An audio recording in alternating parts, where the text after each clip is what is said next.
extremely good and very friendly. I'm not going to tell you that it's improved my love life, but it has. Car buyers, listen to this.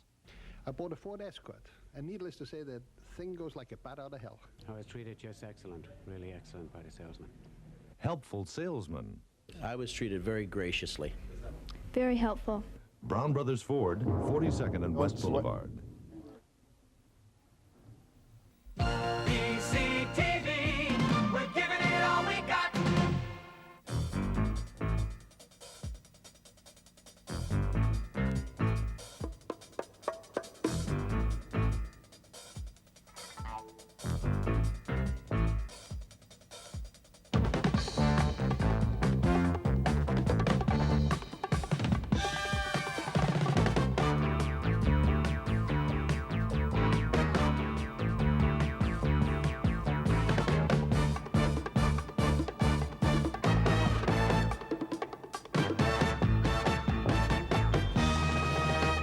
Good morning. The battle lines have been drawn against the wolves, and not only the wolves in northern British Columbia. Paul Watson of Project Wolf called a meeting at the Fort Nelson Community Centre last night to explain, because he was sure he had many friends there, how wrong the government is in trying to cut down the wolf population. About 300 people turned up. Some were wearing wolf pelts, wolf suits, and one trapper even brought in a smelly, freshly killed wolf carcass. Don't smile, Webster. That's what it says here. The crowd showed their contempt for Watson's efforts by cheering during a film which depicted wolves being shot. The meeting disintegrated in a shouting match. Before that meeting, however, our intrepid Pamela Martin was there to give us a report on the developments in Fort Nelson yesterday.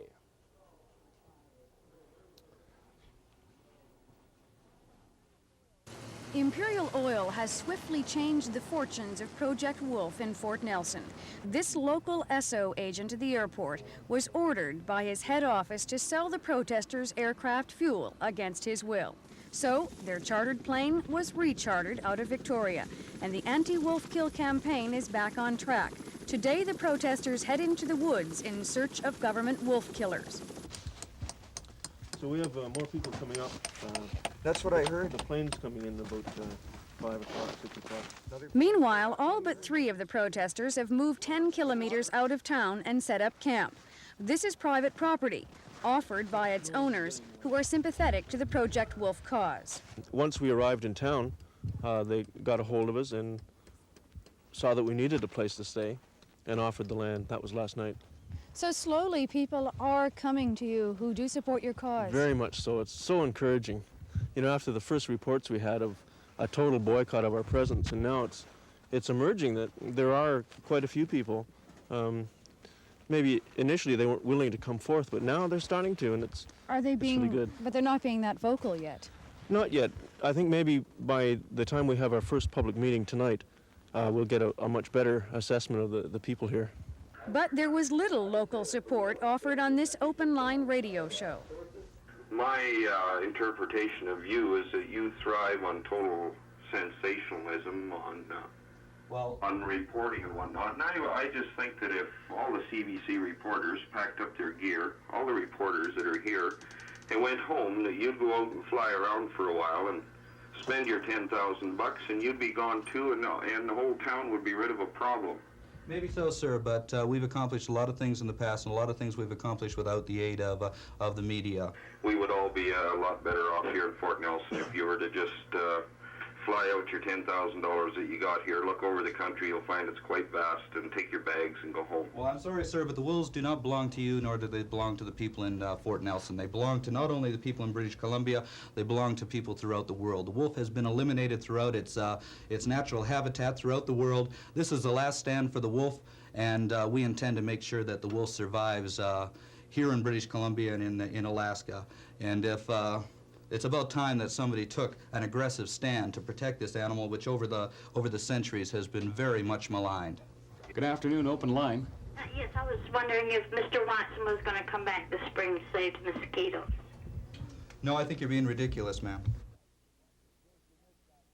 In case you missed that, she was wondering if Watson was coming back in the spring to save the mosquitoes. Watson took off in his chartered plane full with gas this morning to buzz the wolves in the Cochica Valley area Well, some stories have it that Elliot killed 30 of them yesterday. Don't know how long it can last in the weather up there. It's still clear for today as far as we know. Now, the main body of the program this morning, I'm going to have a free-for-all at the end and some That's a Fair questions, is Paul Cosgrove, MP, Liberal, who is one of the joint chairmen of the Committee on Senate Reform. Who knows?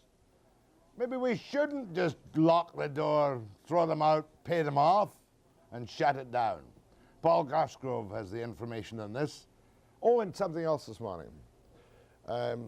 My reporter Schneider, really, what was he up to yesterday? Roll it. See ya, my dad.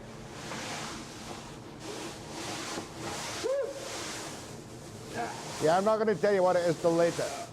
He does survive, however. How far is it? That's Schneider down the tube. Next, Paul Cosgrove on Senate Reform after the break.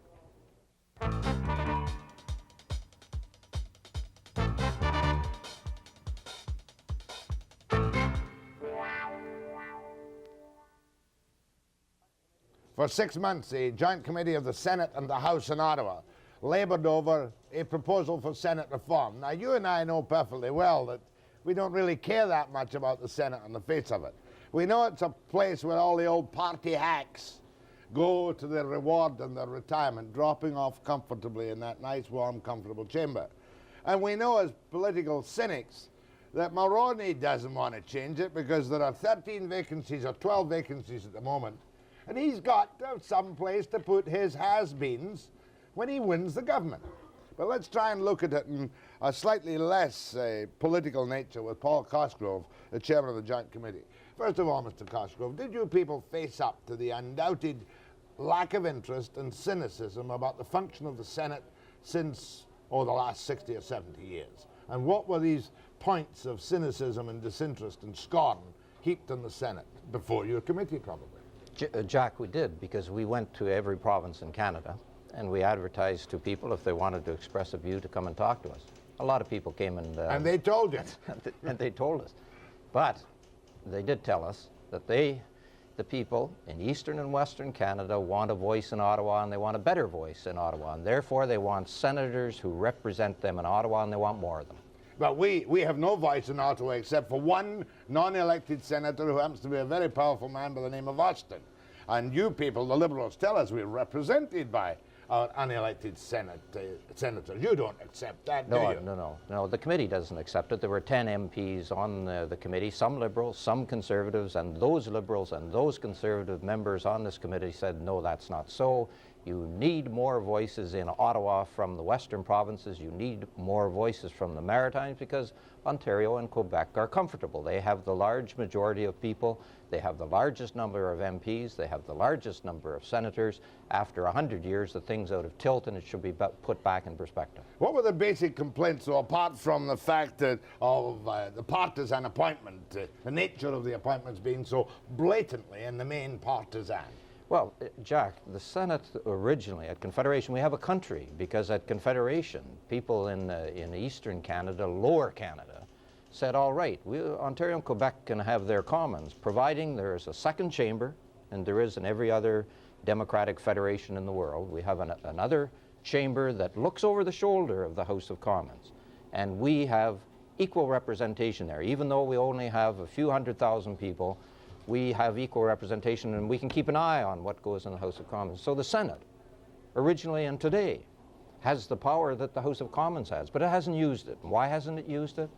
Because people say the senators are appointed, they therefore are not legitimate. We're saying, legitimize the Senate, let it be elected by the people.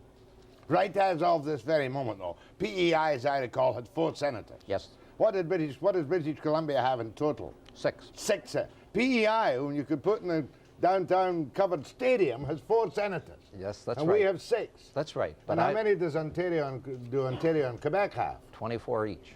24 each? 24 each. But don't forget, Jack, I represent in the House of Commons over 225,000 people. As one MP? As one MP, which is almost twice as large as the province of PEI. Having said that, Confederation started in PEI. We have a history in PEI, and our provinces are important. And in the report, we recommend that all of the provinces have 12 which is an increase of 6 in British Columbia, and 6 throughout the western provinces. What about Ontario and Quebec? Leave them alone. Just leave them alone. So they would have 24 and 24, Ontario and Quebec. Everybody else gets an increase except Ontario and Quebec. We'd have 12, 12, 12, and not including PEI. No, PEI 6, an increase of 2.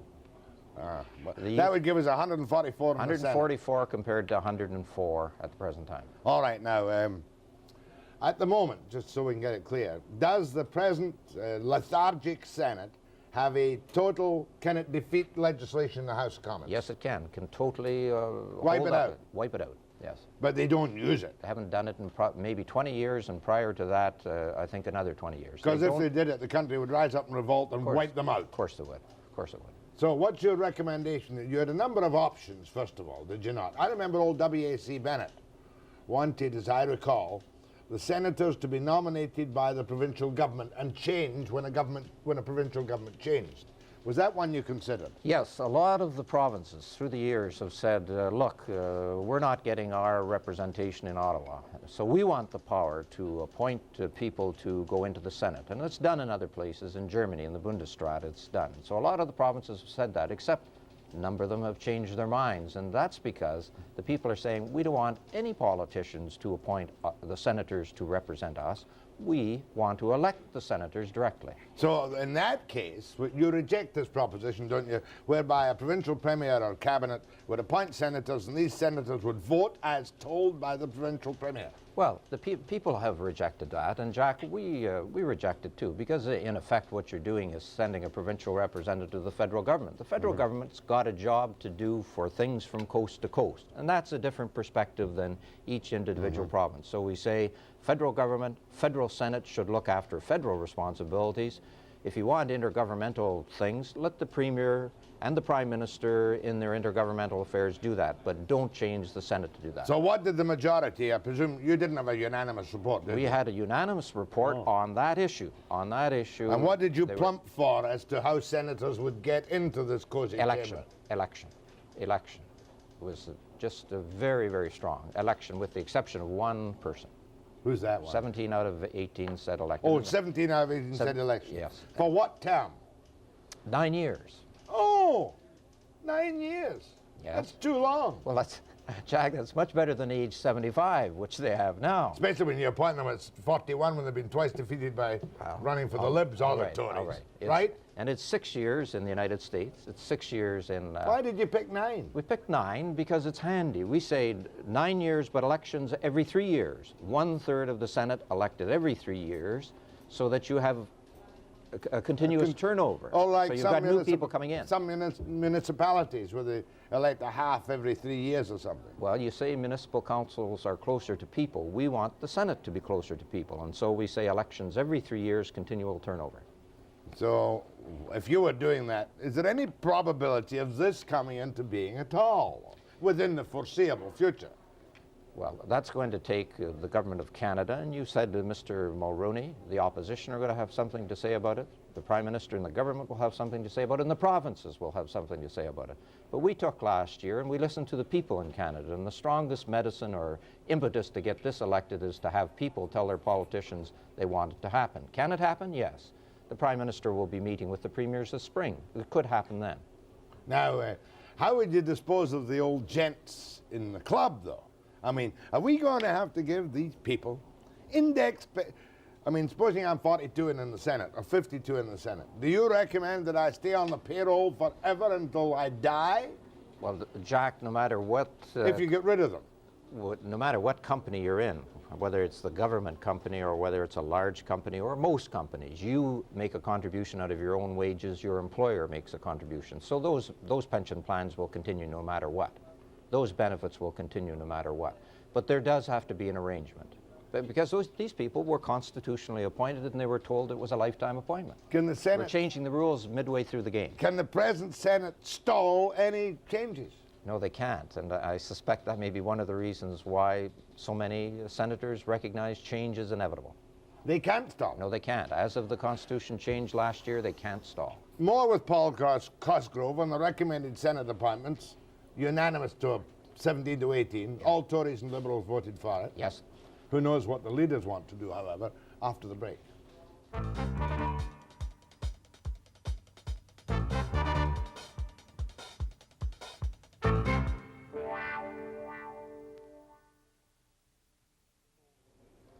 the principal proposal in the joint House of Commons and Senate Committee to reform the Senate is elect them for 9-year, non-renewable terms, correct? Correct. Now, if you got the word, if the House of Commons and the Senate gave the word go tomorrow, how long would it take to replace the elderly gents in the Senate? 9 years?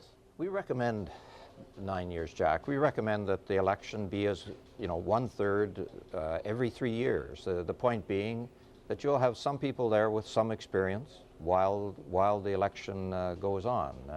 Yes, it's a radical report, but still we say it can be implemented. The change in the good old Canadian way can be a transition period without, ruffling too many feathers. In 3 years' time, we'll take 85 for the sake of argument. By 88, there'll be 2/3 of the old boys and 1/3 new boys. That's correct. And then by 88, 91, we'd have 2/3 of the new boys and 1/3 of the old boys. That's right, and people can make their plans, and we think, the Senate's been this way for 104 years, maybe we can take 9 years to change it. The first third, by the way, will be gone anyway. People will be getting to age 75 and dropping out. And so when you have your first election, you'll have vacancies there that you can fill. Oh, I see it. The number of senators who can survive the next 3 years, either by age or death, is estimated to be only 2/3. That's correct. 1/3 will be gone. Well, that's good. Now, what about the powers of the new Senate? At the moment, as I recall, you told me the new Senate has the power to block anything it so wishes, correct? Well, Jack, you said, first of all, that the Senate today has the power to do anything the House of Commons has. And why isn't it doing it? Why isn't it standing up for this regional interest or that point of view? Because they don't go. Well, they don't go. One reason. The second reason is they feel they're not elected and they don't have the mandate. Give them the mandate through election. Make them legitimate. Then they've got all the power in the world. We're afraid it's too much power. In Australia, for example, they've defeated the governments. We think that could lead to total chaos, total anarchy. In the streets. And that's why we say a suspensive veto. We say make the government sit up and take note. Make them their ears pick up. And we do that by threatening potential delay of legislation. Okay, suspensive veto. In other words, they could hold up legislation. They can't hold up money bills. No, they can't. No, we would not interfere there. No, but they can hold up any other legislation. We'll say, for argument, the proposed changes in divorce law. Correct. Criminal code. Criminal code. For how long could they hold it 120 days, sitting days, equivalent of 7 months. And if you do that, number one, the government's going to think about that before they come out with legislation that's resisted in too many of the provinces, or in the Senate, therefore. Secondly, if they do resist, and the Senate says no, then there's going to be, the 120 is divided 60-60. 60 days in the Senate initially, then 60 days in which there will be public debate, and then the government will have to withstand public pressure to test whether their legislation will be accepted across Canada. Well, that sounds not too bad. They could hold anything up for a total of 120 days. In effect. Now, what about the provincial premiers? Does this mean we've got to have another argy-bargy for months and years between the federal government and all the provincial premiers? I wish I could say no, but the answer is yes. Constitutionally, if we're going to have an elected Senate, the majority of the premiers representing a majority of Canadians have to agree with the federal government. And that's why we listened to the premiers. We went and listened to provincial representatives, and we've come back and explained our point of view and tried to get their consent. I, for example, have met with the Premier in Ontario, the Premier in Nova Scotia, the Deputy Premier in PEI, and we said, here's our report. Please think about it. We think that your regional interests will be represented. We think you can be involved in elections. We think it's going to be good for the region. So please think about our report. Would it need a constitutional? Don't tell me we'd have to change the charter of the Constitution, would we? You don't have to. You don't have to change the charter. For example, you don't have to change. You don't have to get provincial consent to change it to 9 years. Parliament can put a time limit on that 75-year thing now by an act of Parliament right away. And we say, let's look at that right away. The longer term, I hope they go for it right away, but we know that's up for debate. And if people want something to happen, the best way is to talk to all of the politicians. One thing that bothers me is that if you were to tell me that there's going to be an election for Senate tomorrow, we're going to have 12 vacancies for British Columbians in the Senate, I'm kind of dubious about the kind of person that would attract. Would they be nominated by political parties, I suppose? Jack, political parties will play a part. we hope that independents, more independents will run, and we hope that those people who run for parties will be independent. And indeed, if they have a 9-year non-renewable term, they can be more independent in the House because they don't have to go back to the party for the nomination. But yes, but it's more like municipal politics. You do get independence. But it doesn't seem like real life, though, does it? Well, it's more real life than the situation now. How many senators have you in the province of British Columbia that represent outside of Vancouver? How many of the senators have we got that go to the Senate at all, except for the minimum requirement to get their money? Well, people will have to ask that question themselves. But we say that every part of We've British got Columbia... senators in this province, and we don't, even I don't know their names. All right. Well, every part of British Columbia in this scheme would have a chance of having their own representative, and they can pick up the phone and say John or Mary. And by the way, I hope that more women would run for the Senate. I hope that more women would be candidates. There's nothing to stop them running for the House of Commons. Sure there is. There's the guy there that's got the nomination, and he wants the nomination, and he's not going to let a woman have it. Well, if she's good enough, she'll get the nomination. In some cases she does, but there's a built-in bias, Jack. You know that when people go for the nomination, the guy that's got it, and 90% of them are guys, they're going to say, it doesn't matter whether it's a man or woman, I'm holding on to it. I mean, look at talking about nomination. You couldn't get 20 people to run for the Liberals in the province. You couldn't find 20 Liberals to have a meeting to run for Member of Parliament, far less the Senate. I don't believe that. 22, would you 22? believe? But you see, now, okay, you've gone. I'm not talking to your face, and I say, why didn't you wipe the whole damn thing out? No, because people in British Columbia said we want more representation in Ottawa, and we want more than are in the House of Commons. They said that in Alberta, they said it in Saskatchewan, they said it in Manitoba, they said it in PEI, everywhere except Ontario and Quebec. They said, we want to be equal with Ontario and Quebec because they run the place. Sounds like a good report, but I raised the real kicker early on in the program. Mulroney wants the vacancies to give to his has-beens if Trudeau doesn't pack them before he quits. Well, let's wait and see. Is that not a practical consideration? There's an election coming up. Let's wait and see what both parties say about Senate reform. You know what Broadbent said to me? He thinks there might not be an election until the spring of '85. There has to be one before this time next year. Yeah, more ways than one. What do you think about the Senate? I mean, is this just dressing on a cake? Should we really have just wiped it out? Or do you fancy 9-year non-renewable terms?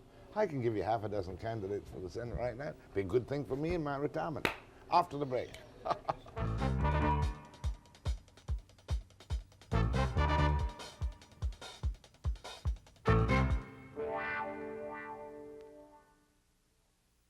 Senate reform. Paul Cosgrove, joint chairman. Who was the other? Gil Molgat, senator. He's from Manitoba? Manitoba. Go ahead. What do you think of the Cosgrove Molgat report? Well, good morning. I think there should be 5 from each province and territory, so a total of 60. They should be elected for 4-year terms, scrap the current group with no compensation, subject to recall with 60% of the voters. You've got to have recall, otherwise you've lost everything. They sit while the House of Commons is in session, and a reasonable rate of pay. Not 60-odd thousand. No, a reasonable rate of pay, whatever. Okay, sir. What about the... obviously, he doesn't like so many senators. He doesn't like the money. He wants to fire the other old gentlemen without compensation. But what about the recall provision? That's rather attractive because we have so much influence. They're going to be for 9 years. I mean, what the heck? What chance have you got? Okay, election every 3 years, so that with the parties, if you're not happy with what the party is doing, then at every 3 years you can vote for another party. But no, the gentleman's formula is one we've heard before, but it's a formula for Parliament. It's a formula for the House of Commons. We have a House of Commons now. We don't need another House of Commons. We need a second House that looks over the shoulder of the House of Commons and has more representatives from the provinces. We kind of like this recall idea where a man turns out to be a real disaster. You didn't consider recall provisions? No, we didn't, because on the other hand, people are telling us that the senators should be a bit more independent of the party. They should be able to do more things than what they're told to do by the party. And you smiled when he said, throw them out, no pay. That's hardly practical, is it? That's hardly practical. Nor is it legal. There is good work done by senators. A lot of our legislation that we think is important in this country, Social Security legislation, has been done by the Senate. Senator Kroll on It's the only name I can ever remember producing an explosive report for this nation out of the Senate. Well, and that's got to be 15 years ago. All right. What about the last report, Jack, on security legislation by Pitfield? That was good. Oh no, if it was Pitfield, I don't like it. Oh, now, Jack. No, I'd give it no credit. Come on. Independent senator. Come on, Jack. No. Fairness is not the name of the game. Go ahead, please. Good morning, Mr. Cosgrove. Good morning. I see you Liberals are up to your old tricks again. Well, this is a report by Conservatives and Liberals, so we're both up to our old tricks. Well, why increase the burden by 40? Why not divide the number in Quebec and Ontario by 6? Because when this country became a country, we said to those people in Quebec, you will have equal representation in the Senate with Ontario and with the other provinces. Yeah, but and they were a minority, and we said to them, and that was the deal. It was nothing more or less than a political deal, and we said, your minority rights, such as your language and your religion, will be protected in the Senate because you will have 1/3 of the members. Now, by increasing the numbers in Western Canada and in the Maritimes, in effect, we're withdrawing that protection. Not quite, because you have a section in your report which says that where it comes to linguistic rights, a simple majority can't pass a vote. But that's why we put it in, Jack. What is it you put in? Well, what we're saying is that in most cases it is a suspensive veto. Right. Okay? With the exception of language. When it comes to language, it's an absolute veto. That is, if the Senate says no through its identified Francophone representatives, then it's no. Period. End of story. But there's got to be a special majority. A special majority, a vote by those people who indicate that Francophone French is their mother tongue. Now that's done because, as I say, we have watered down the protection that minority language group had in this country. In other aspects, except for the language. Yes. So the majority of all French-Canadian senators, or senators from French Canada, must approve any change in language. French-speaking senators. The senators would be asked to identify, are you Francophone or are you Anglophone for the purposes of this vote and when they go into the Senate initially. And you could have Francophone from anywhere in Canada. We're saying of the Francophone senators, no matter which province they're from. Good. A majority. A majority. Go ahead, please. Yeah, I'm questioning the question about veto. I'm only supposing that if the Senate has a liberal and the country, the parliament has conservative, and they have the veto power in the Senate, what will happen then? Well, if it was in Australia, you would actually experience what happened, and that is the government would fall and there would be an election for the Senate and for the House of Commons. And then if nothing happened after an election and you have the same situation, in effect, you've got government paralysis. And we said, you can't do that, and we don't recommend that. And therefore, we have what we call a suspensive veto. That is, it's a veto, but only to hold legislation up for 7 months. And we think that will have a pretty healthy effect on the government, forcing them to tailor legislation to the provinces, but the government can't be defeated. In other words, a Tory majority in the Senate could not cause the Liberal or NDP majority in the House to fall. Or vice versa. Or vice versa. Thank you, sir. Good question, good point. Go ahead, please. Good morning. 2 questions. First one is, in Australia, they have a policy where at the beginning of a new session, both houses meet for a simple majority to pass legislation that's been held up. Did you consider that? And secondly, how are you going to stop people from metropolitan Vancouver representing all of British Columbia in the Senate? 2 excellent questions. Two good Jack. questions. On the second one, it's one that I really am happy about. We're saying that British Columbia will be divided into 12 areas, and metropolitan Vancouver will have a fewer number than they have now. In other words, every part of British Columbia will have a chance to vote and will have a representative, and thereby giving, better distribution within the province, let alone the country. That's number one. Number 2, the question of better relationship, working together with Parliament. We think that's important. We didn't use your example, but we have recommended, for example, that there should be cross-party meetings of senators. Not just the Liberal senators meet with the Liberals and Conservatives with Conservatives, but there should be regional caucuses. The senators from British Columbia, Liberal or Conservative, should meet together. Go ahead from Penticton. Yes, good morning. I'm calling about Senator Barrow of Nova Scotia, who's been convicted of influence peddling and fined $25,000. And while he's appealing, the senator has got a promotion in the Senate. Yes, that's correct, Jack. And under our system of law, British law, no person is guilty until they're convicted. And I think that they should continue the situation until a person is actually convicted. Otherwise, the man is convicted, by the media, by public opinion. Well, he is already, but he's going for appeal. He's appealing. That leaves him technically potentially innocent when the appeal comes down. That is correct. That's your answer, ma'am, in the classic terms. Oh, thank you. It may upset you and perturb you, but that's the answer.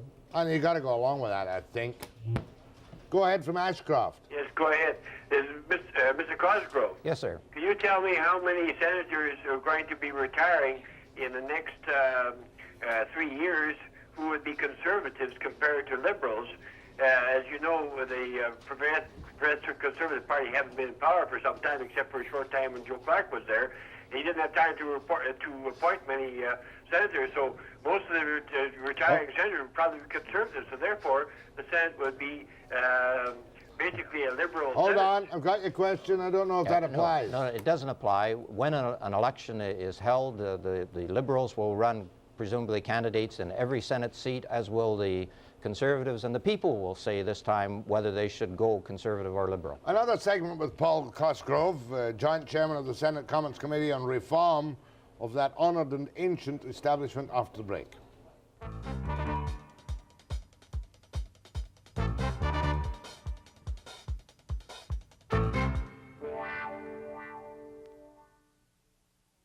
Go ahead to Paul Cosgrove on Senate reform. Yes, gentlemen. I've been listening with interest to what you have been saying about the lower half of Canada. You seem to have forgotten that half the mass of Canada consists of the two territories. How many representatives in the Senate will there be from the territories? No, indeed, we didn't forget it, and we recommend that the numbers be increased in the territories, the Northwest Territories, to 4, and in Yukon to 2. Now, mind you, as I've indicated, I, in Parliament, represent over 200,000 people, and I doubt if combination-wise there are more than 100,000 in two of those combined. But we said that's an important area. It's difficult for people to get around. You need more representatives, and we've recommended more be elected. Is that enough for you, ma'am? 6 for the territories and Yukon. Yes, thank you very much. Thank you. Go ahead to Paul Cosgrove. Hello? Yes. Yeah, I noticed Mr. Cosgrove has quite a smirk on his face there. This plan, 9 years for the Senate, seems like another evil... how about some recall for these politicians? Why can't we have a set date like they have in the United States for elections? This idea of just picking a date out of the blue every 5 years, I mean, that was for the... Well, you're mixing a couple of subjects. One, you didn't consider recall. No, we didn't, because people told us they want the senators to be independent, that they should not do always what the party says or what the Prime Minister says or what the people say. The Senate is that chamber of sober second thought, the wise people. And so we've said they should have some independence of operation from just running a poll and doing what people tell them to do. And therefore, we combine the two. Number one, they've got to persuade people to put them in, but they should do the job that they're elected on. Number two, we do recommend a fixed term, and that's as it's done in the United States. Yeah, that's a fixed term. Yes. We certainly could do with one in other areas of parliamentary democracy, it would seem. Go ahead, please. Good morning. Morning. I was just wondering, Mr. Cosgrove, that I think the Liberals, I guess even the Conservatives, want to keep most of the power in the East. And by doing this, I see we have 24 senators in each of those provinces. And by introducing 6 more for the Western provinces, how much closer would we get to having equal power to you? You would have more power. Under our proposal, the Western provinces could outvote the combination of Ontario and Quebec by themselves. When you add to that the maritime provinces, a combination of the maritime provinces plus one or two of the western provinces can outvote Ontario and Quebec. And there were representatives on this committee, Liberal and Conservative, both senators and members of the House of Commons from Ontario and Quebec, who said, we want the other provinces to have more power. I hope that the governments say that. Don't you? Doesn't that make you frightened a little bit? Well, I guess it might frighten a premier of the province of Quebec or Ontario, but interestingly enough, I met last week with the premier from Ontario, Mr. Davis. He said, I am in agreement with the smaller provinces having more representation. I like that. How would that vote be now? Would that be the same time as the federal government? No, we recommend the Senate should be separate to the House of Commons, therefore at a different time, and the boundaries would be somewhat different too. Well, I sort of agree with what you say there, but I just don't like the 9 years. I think maybe 6, like they do for the governors down in the States. Thank you. Where are you speaking from in Alberta? Consort. C-O-N? C-O-R-T. Concord. Consort. Consort. C-O-N-S-O-R-T. Where is that? Oh, east of Coronation. Where is that? East of Edmonton. Good man. Go ahead to Paul Cosgrove. Okay. I've been watching Parliament under your latter-day Neville Chamberlain, and I think we should abolish Parliament in favor of an elected Senate. After we've sent them all home to read Winston Churchill's Gathering Storm. That's all I've got to say. Listen, you're describing Trudeau as our latter-day Neville Chamberlain. Of course, anyone who's read The Gathering Storm will know exactly what's building up. In other words, you're saying that his remarks casting doubt on the American response to an invasion of Europe will split NATO and give aid and comfort to the enemy. I'm saying he's just a dupe. A dupe. Well, this is your first call. How long have you been watching this program on CanCom? Oh, 2 weeks. I've just moved down to Consort. Where from? Oh, Red Deer. Do you like it, the program? I love your program. Keep watching. Tell everybody in Concord. I will. Consort. What worries me about his grasp of history is he's put his finger on one piece of history, but the other piece of history was the World War that followed upon that. And when I look at what's happening in Beirut, when I look at the airline being shot down, Jack, I think it's time someone talked about getting the superpowers together, and I support the Prime Minister 100%.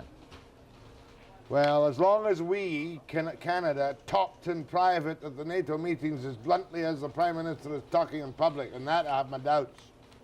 Well, it's time the politicians got in as well as the officials and you can't really knock. You can't knock a peace trip, no matter whomsoever does it, really, because the alternative is unthinkable. Go ahead, please. Hi. If you're going to have an election every 3 years, you're presumably going to have an enumeration. You're going to subsidize campaign expenses. And someplace in the course of 9 years, there should be 2 elections for the House of Commons. Now, what kind of a bill is the taxpayer going to be faced with to pay for all of this? It won't be that large, because we're talking about elections every 3 years, which is 1/3 of the Senate. The Senate is 1/2 the size of the House of Commons, 144, so it's 1/3 of that. And the numeration which is used for the House of Commons can be or could be used as well for the Senate. It would have to be updated, which is done all the time by the electoral office anyway. Well, it's certainly better than having them appointed by the Prime Minister. An election of one kind or another every 2 years, though. You're going to lose. Public interest is going. I don't have any difficulty with democracy. I can't join with you on that. I'm in favor of more elections. I'm in favor of more representatives from Western Canada in Ottawa. Everybody's this would in do favor it. of that out here. But then you have to elect them. True enough, but mind you, about the division of responsibility to the constituent between an MP and a senator. That's a good point. That's why we recommend non-renewable terms, so that the senator is not always continuously vying or competing with the member of Parliament. We say 9 years long enough, provided you're elected to get there in the first place, but secondly, you won't compete because you're not going to be re-elected. What did you say, ma'am? I said they're not competition. I'm talking service to the public. That's what they're there for, to look after the people. Well, with our proposal that the province be divided into 12 areas, and with a representative from that area, that representative is going to be much closer to you, I would argue, than is now the case for a lot of people who don't live in metropolitan Vancouver. I'd sure like to see a forecast of what all this is going to cost in the end, because I can't see that it isn't going to gouge the taxpayer yet again. Thank you, ma'am. Go ahead, please. Morning, Jack. Morning. These politicians you get on there always seem to sing the same song on the basis of, we know what the people want, and this is they want to change, and that's what we're doing. It's very interesting to find out the people and how these hearings are done, to find out so-called what the people are doing. When anything major comes up, we'll have a hearing on it, which costs X millions of dollars and goes on for 2 years. When it comes up to the Senate, I don't recall hearing anybody anywhere out here asking anybody whether they were in favor of abolishing the Senate or in anything along that line. Okay, let's put that to Paul. Were you asked by anyone from out here to abolish the Senate? Yes, we were, but a very few people. The majority of the people who we talked to, and we were in every province, in every capital, we advertised the meetings in the newspapers. The majority of people who came to us said, we want more voices in Ottawa. We don't want to abolish the Senate because you take away what representation we have now. Any politician knows that for sure that the meetings actually don't mean a thing because not that many people come out. If you really want to know what the people think, look what you know of what the people think of capital punishment and look what happens. If you turn around and if you wanted true answers on what the people think, you've got an election coming up. You could just put on the bottom of the ballot, are you in favor or not of abolishing the Senate? Are you in favor of capital punishment? You'd get a straight answer across the country, and you could even break that down regionally. Okay, it's a very, very well said, sir, and he's probably right, Mr. Cosgrove. We get it both ways, Jack. If you do what the people say, then you're said to be kowtowing to the people. If you do it the other way, then you're said you're not listening, so it's very difficult. Good lucid explanation. My thanks to Paul Cosgrove, MP, from which riding in York-Scarborough. York-Scarborough. A fella called Colonat in here yesterday. Never heard of him before. Where's he from? He's from Toronto as well. Seemed a nice guy. My thanks to Paul Cosgrove. Next, it's Webster, Unlimited, after the break.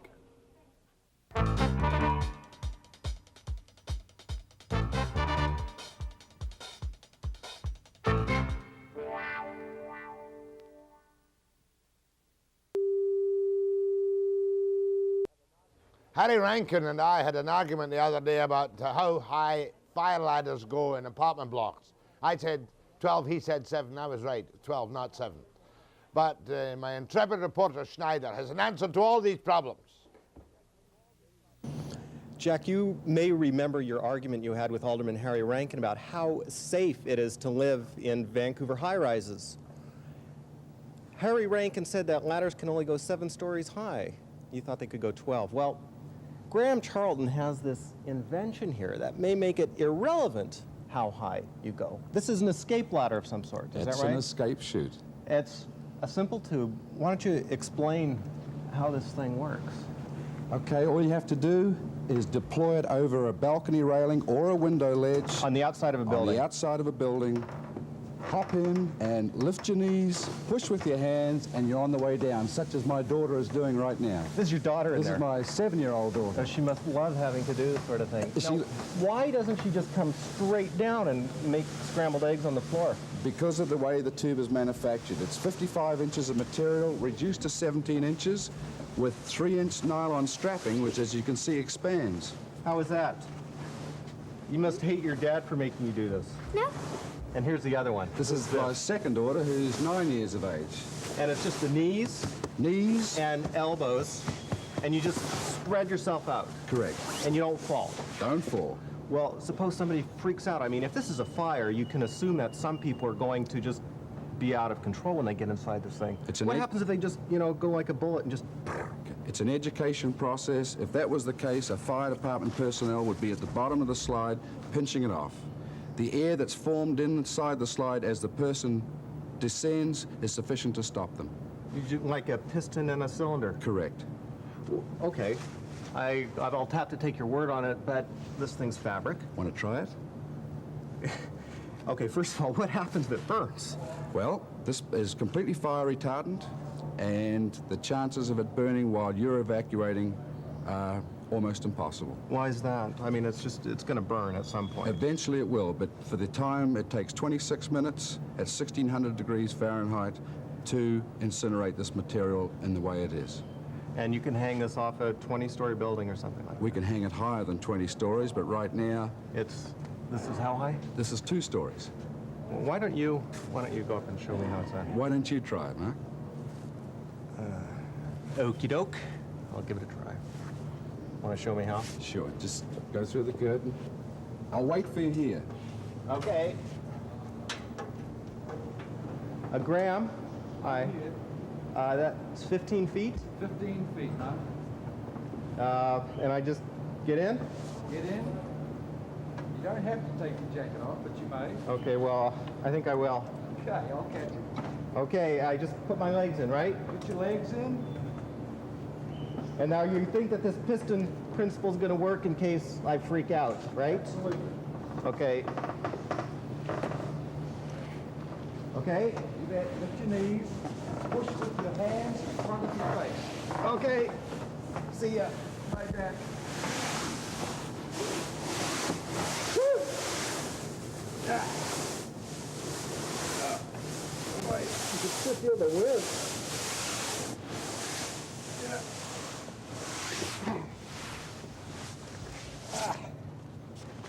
Whew. How was that, Mark? Well, I'm glad to be out here. Thank you. So, how long have you had these in Canada now? 3 days. Just for the show. It arrived the day of the show. And has anybody in a position of responsibility said that this Rube Goldberg contraption really works? In Canada? Yeah. We've had various opinions from different fire personnel, personal opinions, and they are in favor of it, but nobody in any high position. Why? We haven't got to them yet. You're going to? We're going to. And you can't sell any of these until you get that approval? For that particular model for the fire departments, they want to see the underwriter's laboratory certificate. And that's being processed right now in the United States? For the last year and 3 months in Northbrook, which is in Illinois, at the UL facilities. And we feel that we're approximately 4 months away from becoming certified. Expensive? Very expensive. How much does this thing cost? This particular model for the show is $500. It would retail for $750. 500? I mean, you could almost hang a sheet out the window for if you only had that far to go. That's true. $500. But how about 5 stories? How about 10 stories? So if this is $500 for 2, then for 10 stories, you're looking at a couple $1,000. How much is your life worth?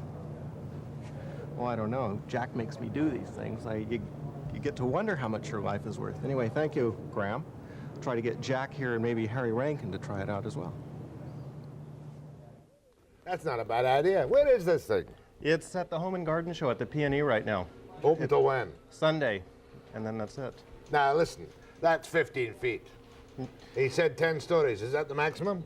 He says, theoretically, you can go as high as you can. He said that they can do it off the Sears Tower in Chicago, which I think is about 100 stories. And tell me, did you feel quite confined and secure as you went down? Well, that's the odd thing. You have no sense of how high you are off the ground. You're completely enclosed in this very flexible tube, but you drop. As soon as you release pressure off with your hands, you slide down. And so you have total control about what you do. I think it's a fantastic idea. You'd have to be awful careful you didn't have a knife sticking out your pocket, ripping it on your way down, you know, and you'd be toppling 300 feet to the ground. But that's a silly. Or if you had a few extra pounds that you probably should lose and get stuck in the middle. Although they kind of keep you insulting. I'm down 9 pounds, as you well know. I talk about it every day. However, they say that even if you're unconscious, they can drop unconscious people head down, and the arms and the legs just naturally collapse, and they can drop unconscious people down through it with perfect safety. I think it's a great idea. I think it's a fantastic idea. I can't think of any. What did he say was the fireproofing of it? It's a material, it's Kevlar, and it's the same stuff that they make bulletproof vests out of. So it won't burn. It'll burn at 1,600 degrees. It'll burn in 22 minutes, I think. Mind you, if you're in a big hotel, you'd need to have 10 of these. Well, you need to have one shoot on each floor. No. That's the expensive thing. You can't get in from the outside and then we door and down. One per room. Oh. One per room. That's the problem. However, when you look at something like the MGM Grand Fire in Las Vegas, I mean, he said that they could do the whole hotel for like $5 or $10 million. It's very small considering how much they've paid out in damages already, hundreds of millions. Well, I have a personal policy, you know. I don't go above the 12th floor anywhere. Because of the ladders. Yeah, because, in fact, I'd rather be on the 3rd floor or the 4th floor. Because I'm like you, basically chicken. Oh, it was fun. That was good, though. Home show till Sunday. Till Sunday. Roller land building. Roller land building. P&E. Oh, can you put your kids through it, it said. You could go in it. I mean it. Anybody can walk up there, hop down it. And have a little shot down the tube. Schneider down the tube. Some people say that's where it belongs. Next, Daft Q's and Webster Unlimited. After the break.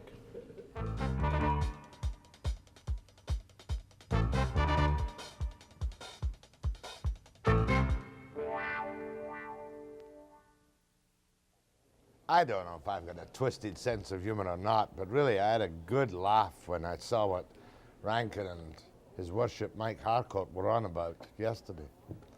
I bought a ticket to Kissinger, $150.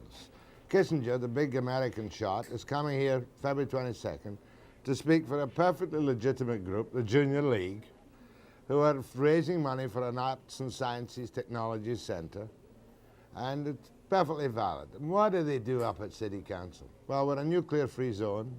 They're very politically minded. And now they want another speaker, a refugee from Central America, to appear along with Kissinger at this black tie dinner to give the other side of the story. I think it is gauche, naive, and a bit childish. It really is. However, that's a fair question to Webster. What do you think about this proposition by Vancouver City Council that Kissinger, the people putting on Kissinger on February 22 must supply equal time from a refugee? I think it's stupid. That's my answer to my question. But I've got some other more legitimate TAFQs here, the first one of which says, how is this for sleight of hand? I've heard that the Socreds have fired 2 senior bureaucrats in the name of restraint and then rehired them as private contractors. They are, he says, Pat Roshowi, who had been Director of Information Ministry of Energy, and Eric Denhoff, who had been Information Director at the Ministry of Health. Can you check this out? A Victoria paper pusher. Yes, I can. Your facts are essentially right, although your analysis leaves something to be desired. Roshowi had been at the Ministry of Energy and left before the Socred restraint program was even a gleam in Willie's eye. 2.5 years ago, he left there to start his own consulting company, perfectly proper. He now is the Acting Director of Information Services in the Ministry of Labour on a contract, to be sure, but only until the end of the year, he tells us. Second case is Eric Denhoff. He had been Director of Information or something like that at the Ministry of Health. Last year, he went on to HEAL's operation at the Government Information Services. Spent a couple of months there and quit. He is now under contract to the government on a piecework basis, and Eric says the government is getting a good deal. Now, that's a form of privatization, but not quite as direct. Consulting privatization has always been there, like a limpet on the body government. Privatization, sheriffs, that's on the way. Court reporters, that's done in part. Laundry services may ultimately be privatized. On many other aspects of the government. BC Systems Corporation privatized. But I doubt very much that the government will save much, if any, money at all, except on the cost of pensions down the road. That's about the only way. It's the old numbers game. Dear Jack, it really binds me up when I dial for long-distance information and the operator refuses to give me the number I'm asking for until I give her my number. And this listener thinks it's kind of blackmail. Well, to put it bluntly, the phone company is perhaps legitimately worried that dishonest people may try to take advantage by using the long-distance information number 112-555-1212 to get local numbers. Now, unless you're blind or on a pay phone, you got to pay, I think it's 50 cents now for a number which is in your phone book which you haven't bothered to look up. But when you dial 112-555-1212 for long distance in British Columbia, the BC Tel can't distinguish between local calls asking for local information on the long-distance line and legitimate long-distance information requests, which are free. Local ones, 4 bits. So they ask you where you're calling from to make sure you're on the up and up, right? Next one, more serious one. Dear Jack, every time I visit my son at Kent Institution, the wardens there make me sign a consent to be searched. Why do they do this when the Penitentiary Act says the warden first has to suspect somebody of carrying contraband before the person is searched? Took a little bit of work to find this out, but Section 41 of the Penitentiary Service Regulations insists that where a warden suspects on reasonable grounds that somebody is carrying contraband, normally it's drugs they're looking for, he may order a search, and a search can be a skin frisk, you know, a real skin frisk. But even though they have that provision, the practice is now to require visitors to sign an all-out consent form to search you even if there is nothing suspicious on the face of it before you're allowed in. And the Corrections Canada people I've spoken to admit the practice of making all visitors signing the consent form does go beyond the scope of the regulations. They're taking another look at it at the moment. I don't think it's necessary nor fair to subject everybody to a total search, including body cavities, in order to be admitted to a corrections facility.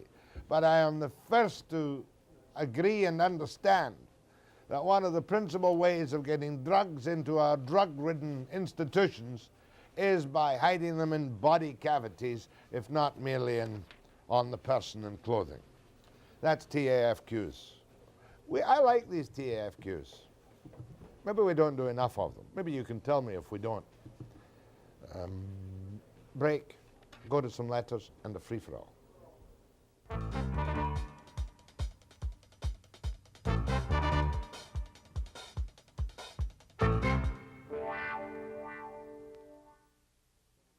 I thank my listeners for the response to the appearance on the program of Linda Halliday from Campbell River, Sexual Abuse Victims Associations.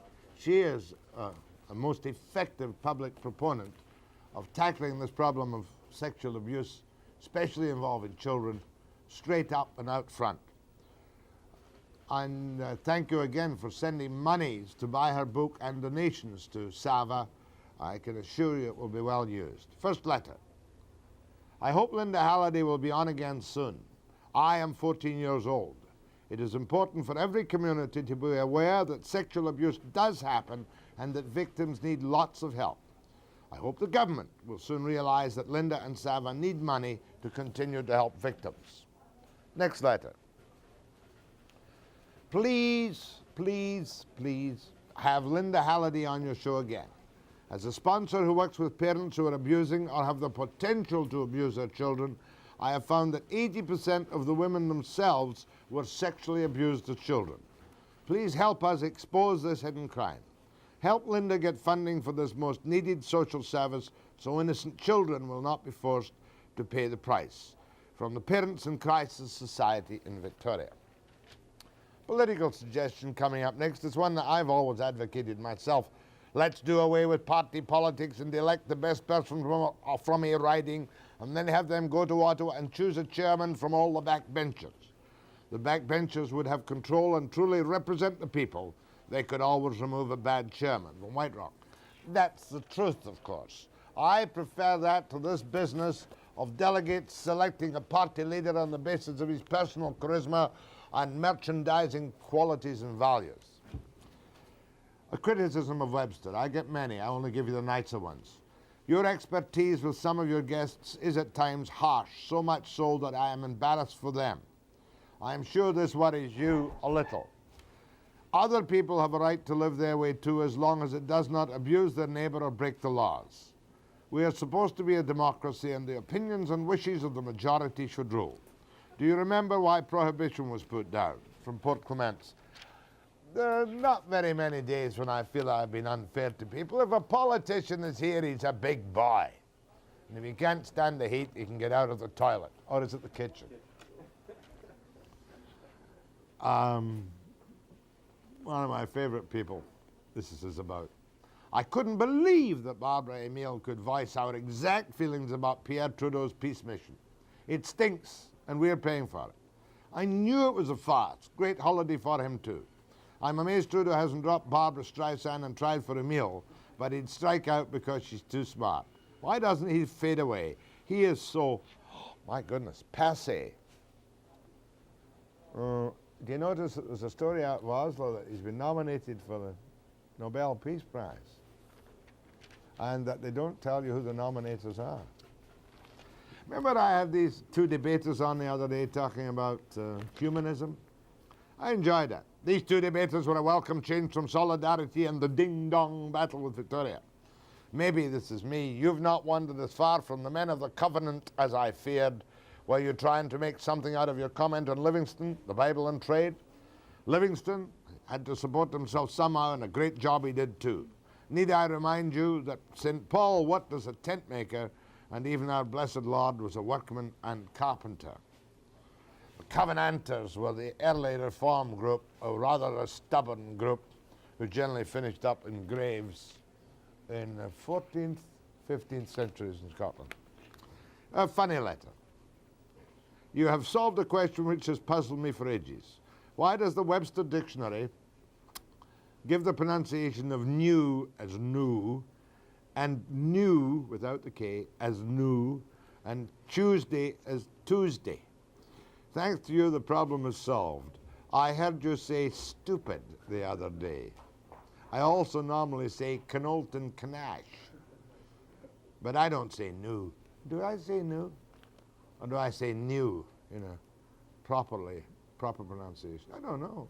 New? Ah, stupid. And that's from Mark 4. Is that letter gone? I believe it's written Featherstone Haw, pronounced fall. You are right. Come on. Pamela is wrong to slick your hair back in a pompadour. Comb it forward. It wants to grow that way. Just have a good hand with scissors. No, I won't do it. Even it up a bit to get it out of your eyes.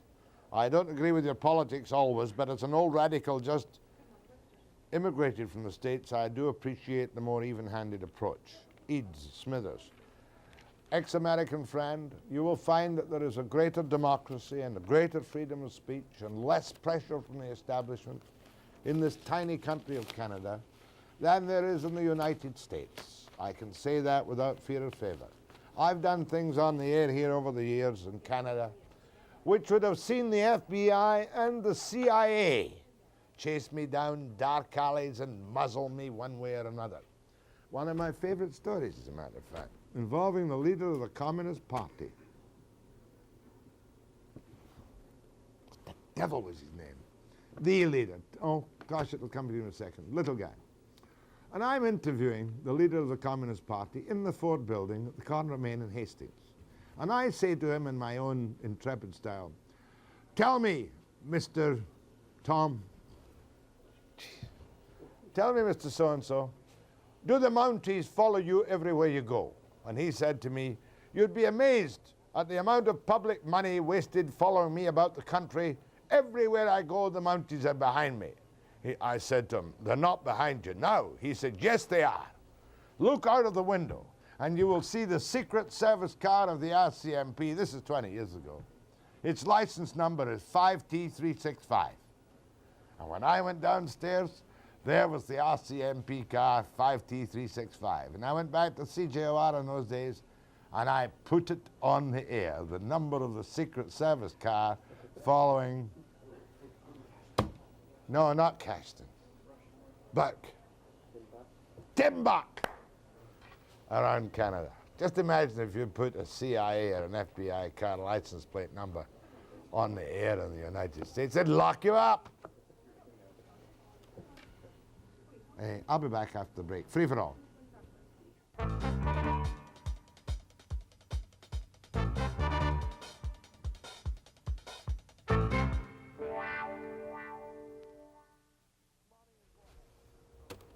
Good morning, and go ahead. Good morning, Jack. I was wondering when you're going to do a show on a new phenomenon happening across Canada, and that's the food banks. I think, you know, a lot of people would like to know more about how they operate, you know, who they service and how they work. And I haven't seen it on your program yet. We've done, we did one small thing on it during the beginning of the Solidarity crisis, as I recall. Well, yeah, but, you know, could you not do one just on the food banks and not link them to Solidarity? Because they're an entity, you know, to themselves and not really linked to Solidarity. Well, if people will go and get free food, regardless of who the people are, they need it. They don't go to get free food if they don't need it. That's true, but a lot of people that donate, you know, to the food bank, you know, don't really know what their criteria the organization is run or how the organizations are run. Okay, I'll put it on the list. You know, people would like to know that. Okay, we'll maybe try that. Find the food bank in Vancouver and give them a little analysis. Although you don't like to. Go ahead, please. Good morning, Jack. Morning, ma'am. I have something of interest. We received our income tax, and we took everything that we have into our accountant because my husband works for a major airline and also has a small business. He took one look. We now have on our payroll slips an attachment that not only gives what your deduction in income was for the 2 weeks, but a year to date. And on it included income that was paid or that was earned up to January 1st of '84, but was not received until January 11th. The accountant then said any monies that was earned prior to December 31st or January 1st should not be included as income if it was not received in '83. Now, working for a major airline, this seems to include an awful lot of people. That's an awful lot of money that it seems that the airline is about to send out in T4 slips. Well, there may be some confusion there too, because I know that professionals in certain fields have to pay tax on income earned, although money not received. Right, that's accounts receivable, and businesses are allowed to use that, which is what we have. We have some accounts receivable for a small business, but on earned income as an employee, there is no such thing as accounts receivable. In other words, you say you shouldn't have to pay income on monies not received until the next year. If we did not receive it prior to December 31st, or pardon me, January 1st, '84, if it was not received, you shouldn't be on your T4. Not to be on your T4. I've already confirmed that with Canada Taxation. So it's the airlines that are making the mistake. A major mistake. Which airline? Air Canada. All right, that's a fair question. Is Air Canada, by perhaps an accounting misunderstanding, are they nicking their employees for additional T4 income for money they didn't get in '83? Is that your question? Right. They've always done it, other than we just went on. Okay, I'll ask a question. Much obliged. Can I bring up another subject on bailiffs? Yeah. A day after your show, I listened intently, and I've never had any problem paying my bills, but I got up in the morning, got my paper, went and was laying down waiting for your show to begin, and I heard noises in my home, and I went about searching for it, and I came across two men inside my enclosed garage, doors closed, and my foster son of previous years had brought his car over for my husband to work on. These two men had broken into my home, were removing the car when I was quite hysterical at the time. I told them I'd call the police, let them decide what was to be done. He followed me into my house again. I screamed for him to get out. The police came on a code 3 because I was screaming so loud. When everything got settled down, the police arrived. They showed the police a piece of paper purporting it to be a court order. No court order. When everybody left, it seems the man had gone around, the bailiff had gone around my garage in the meantime and picked up things, parts, tools, etc., that he felt might belong to this car, which belonged to my husband. What was the upshot? I'm still fighting this. I'm trying to get lawyers. I paid one lawyer. Hold on, love. We'll talk to you off there. Sure. I thought that had been wiped out. I thought so, too. I can't quite believe that my home and my privacy is... Hold on. Bailiff's back in business again. Must have a court order for a start, but I forget the detail. Go ahead, please. Good morning, Senator Webster. Senator Dr. Webster. I'm a provocateur just like you. I want to talk about Don Cherry. Your public hasn't forgotten. Don Cherry. I'm a West Side boy, too. And West Side of what? his father was a senator, too. Your father was a senator. No, Mr. Hanatition's father was a senator too. Ray Natition's father was a senator. Oh, I'm happy for you. I like your laugh, if nothing else. Fort Nelson. Yes, I was at Paul Watson's meeting last night at the community center. Yep. Okay, I'd like to say a little bit about the film board presentation that he presented to us. It was from the archives dating in the mid-1960s. Right. Okay, and his ideas were based on Scotland, and the reason why he's doing it is because the wolves were wiped out in Scotland, and that was pretty obvious, overpopulation of mankind there. I think that we never sit up here that our wolves were ours. They don't carry anyone's brands, but they are our problem. The wolves that were drug in last night had mange. Mange is a disease that will eventually kill these animals, but they wander around sick for a while, stealing from trappers' traps and preying on domestic animals. And the reason they get mange is because of overpopulation in the wolf population. And seeing as there's people living up here now that they won't die out as in nature's cycle now. They have domestic animals to prey on. This is what we're worried about. We're worried about the 4,000 wolves in northern BC and Mr. Elliott's program of harvesting some of the animals up here, and he's not shooting them all. He's harvesting them in the densely wolf-populated areas. Tell me, did they drag 2 dead, freshly killed wolves in, and these were the ones which had the mange? That's right. Matter of fact, Jimmy Hart, on the noon show which follows me today, will have film of the meeting, and I suspect of the dead wolves. So stay tuned for that. Okay, just a second. I'd like to say also in this month and in March, the cows are heavy in calf, and this is one of the major preys of the wolves now because they are getting weak because they are in calf. And okay, when the wolves are pulling down these cows that are in calf, they're not just killing the cow, but they're killing their unborn young. This is what reseeds the population of the moose, the elk, and everything else. The cow-calf population up here now is estimated at a low 6%. And yesterday on the open line, Mr. Watson stated that he was in favor of bounty hunting and trapping. This isn't selective killing. It's just shooting and killing any animal, any wolf. He said he was in favor of bounty hunting. He was on the open line on our radio station up here. This isn't selective kill, as Mr. Elliott is trying to do. Look, I'm glad you called me. We'll, BCTV will report this in the greatest detail I can assure you. And thanks very much. What does your old man do for a living? He's a trapper. Sometimes he's also a laborer for a union. Good, Gerald. Thanks very much for calling. You're welcome. Bye. Bye. Tomorrow on Webster, back at my usual time of 9 a.m. precisely, I'm going to have Jimmy Sloan and Art Gruntman on the Pulp Kerfuffle.